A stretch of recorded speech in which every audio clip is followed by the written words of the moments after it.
Hi, magandang araw po ulit sa inyong lahat. Ngayon gusto ko po tingnan kung talagang walang direksyon at puro tensyon ang samahan ng inyong person at ng kanyang third party, no?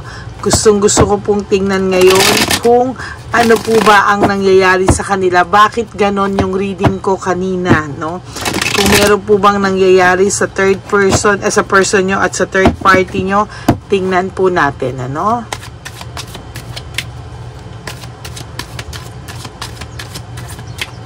Okay.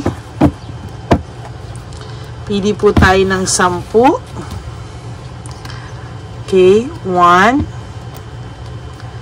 2, 3, 4, 5, 6, 7, 8, 9, and 10.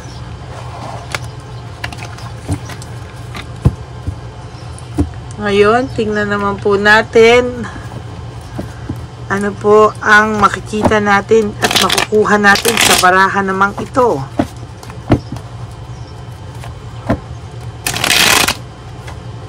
Ayan, nag-aano yung mga baraha ko. Tigas. Oh, nagtitigasan.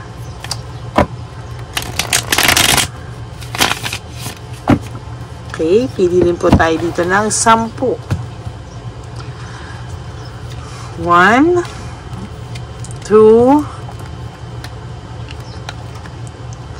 3, huwag nyo po i-skip to, 4, 5, i-feel nyo po na nasa unahan ko kayo, 6, 7, 8, 9, and 10. Ramdamin nyo po na kayo ay aking hinuhulaan.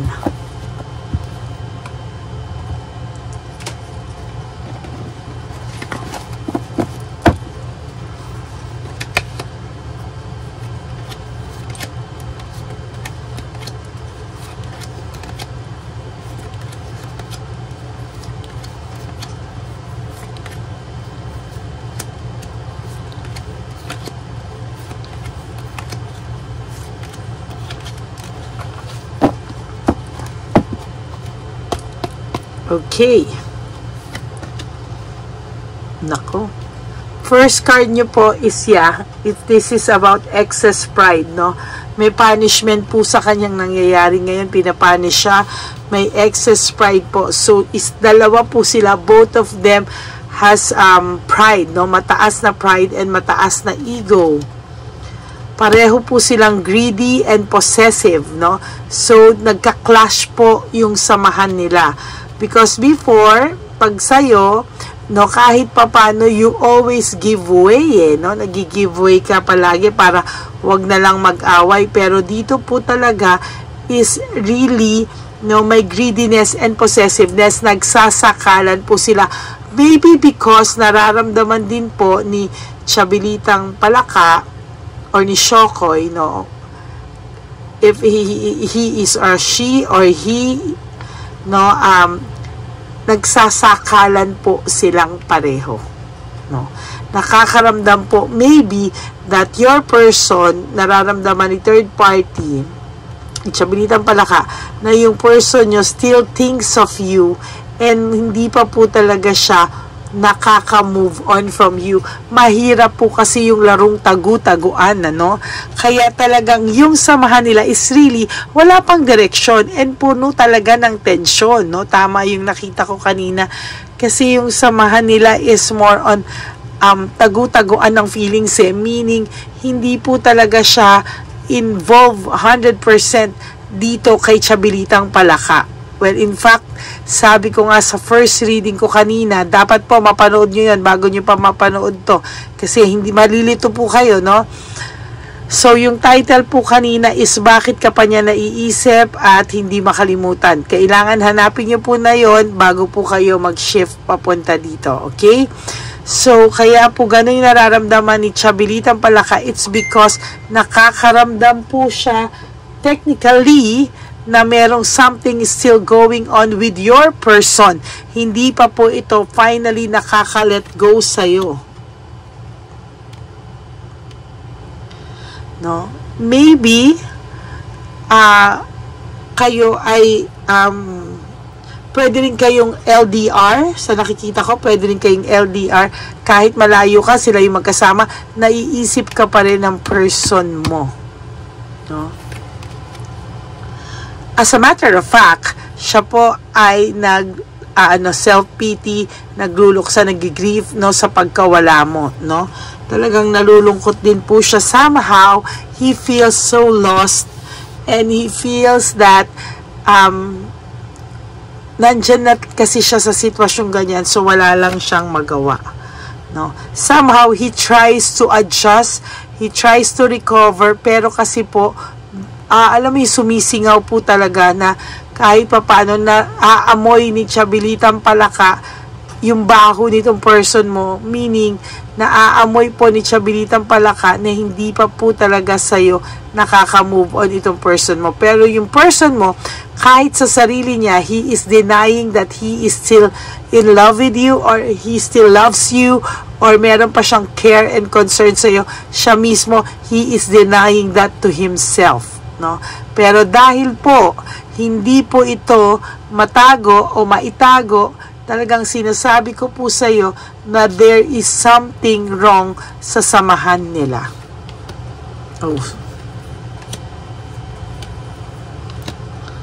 Coldness, may coldness po sa samahan nila, pero no, ang ipinapakita po nila sa public is they are very sweet and going strong. But you know, there's coldness, no? May coldness sa puso ng inyong person, no? And to be honest with you, hindi niya po maamin sa sarili niya na nanlalamig po siya sa sitwasyon niya, or hindi niya po gusto. There's anger, galit siya sa sarili niya, hindi niya ma-convince yung sarili niya somehow na ayaw ka na niya. Pinipilit niyang sabihin sa sarili niya na no, I'm okay, ayoko na sa'yo, but pinag-aawayan ka po nila, o there's argument. Walang araw na hindi ka nababanggit sa away nila because the girl or the boy na third party nyo is very, very insecure. There's lack of resources, maybe isa rin to sa pinag-aawayan nila, kaya laging may tension is nagbibilangan sila because they're both greedy, nagbibilangan po sila, and they're very, very unstable. Emotional immaturity, maybe your person po talaga is very, very immature, no? Ayan, no? And insecure. Disappointed din po siya sa takbo ng nangyayari sa kanya ngayon. Oh my God, there's coldness. And parehong dulo sa dulo na coldness, no? But dito kasi sa isa, there's stubbornness. Bukod sa coldness, may stubbornness, no? Matigas siya, no? Kahit na alam niya ng mahal ka pa niya, matigas pa rin po siya. Carelessness. He or she is very careless with his or her decision.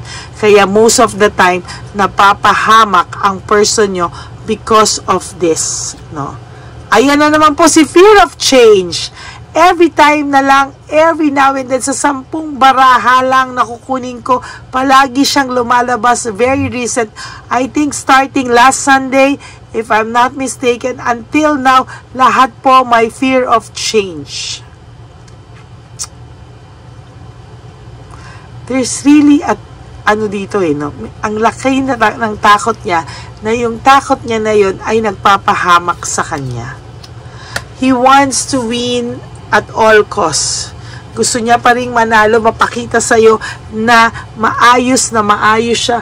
But the truth is, hindi po siya maayos. He wants to follow his heart, but wala siyang choice, wala siyang magawa. There's change, no? Sa'yo, no? Sa'yo, kahit papano gumagaan na yung pakiramdam mo. Somehow, dati parang feeling mo mababaliw ka dahil nawala sa ito. But now, no na, no? Yeah, there are still roller coaster ride. na pakiramdam sa'yo. But you know what? You are much better kesa sa noon.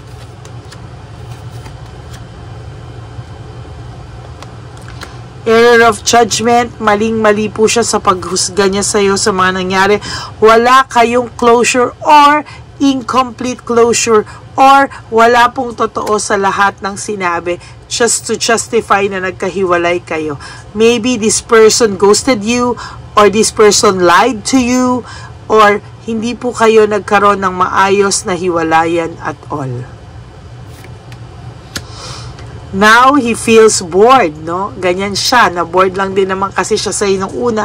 Akala niya, wala na siyang pagmamahal. Now, he's bored. Now, he's thinking about you na mahal ka pa rin pala niya, na bored lang pala siya. And now, he's experiencing the same feeling dito po sa bago niya, no? And then, there's this selfishness, jealousy, and insecurity. Ito po ang tumatakbo sa relationship nila. Kaya ang relationship po nila is walang direksyon, puro tensyon ang samahan nila. So, that's your reading. Ito po ang samahan nila. Kaya ang sinasabi ko po, no, tiningnan ko po kung anong nangyayari sa kanila. Sinilip ko po kung ano yung nangyayari ngayon sa kanila. So, that's your second reading for the day. Walang direksyon at puro tensyon ang samahan ng person mo at ng third party nyo. Okay? So, that's it for today. I will be back later, o baka this afternoon or gabi po, no? Kung meron akong break time sa aking work, I will still give you kahit work from home ako, pag nakapag-rest po ako, I mean, break time ko sa work, I'll try to do kahit na saglit lang na reading for you guys. Or if not, busy talaga, well, I will give you another one for tonight, no? Pasensya na po kayo, umuusbong talaga yung sakit ng tiyan ko. But I tried to give you another one later tonight. Alam ko po, hindi kayo masaya pag isa lang ang reading ko. But I promise to be back po, no, for all of you.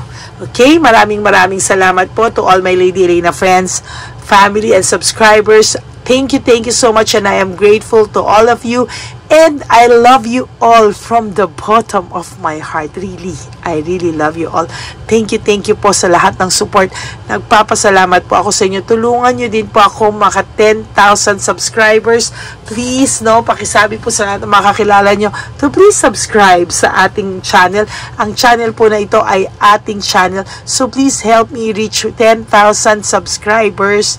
And then, 20,000, 30,000, tulungan nyo po ako. No? Ngayon, na-stuck tayo sa 8,9, I think, or 8,8.